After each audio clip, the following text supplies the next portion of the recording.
لمبا دھاگا اور لمبی زبان ہمیشہ الجھ جاتی ہیں، اس لیے دھاگا لپیٹ کر اور زبان سنبھال کر رکھیں۔ برداشت کا امتحان اس وقت ہوتا ہے جب ہم اکثریت میں ہوتے ہیں، اور جرأت کا اس وقت جب ہم اقلیت میں ہوتے ہیں۔ تم دوسروں کے راستے کی رکاوٹیں ہٹاتے جاؤ، تمہاری اپنی منزل کا راستہ آسان ہوتا چلا جائے گا۔ دوسروں کو سمجھانا دشوار ہو جائے تو خود کو سمجھا لینا بہتر ہوتا ہے۔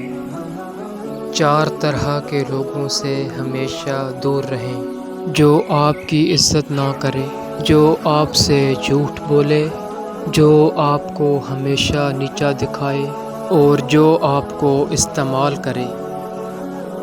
8 باتیں جن سے اللہ پاک ناراض ہوتے ہیں: وضو کی حالت میں کفر کے الفاظ ادا کرنا، اذان کے وقت کام میں مصروف رہنا، اولاد اور خاص کر بیٹی کو گالی دینا، مہمان کو دیکھ کر منہ بنانا، ماں باپ کی عقل کو کوسنا، نماز کے بعد دعا نہ مانگنا، دسترخوان پر باتیں کرنا، کھڑے ہو کر پانی پینا، دل میں بغض رکھنا۔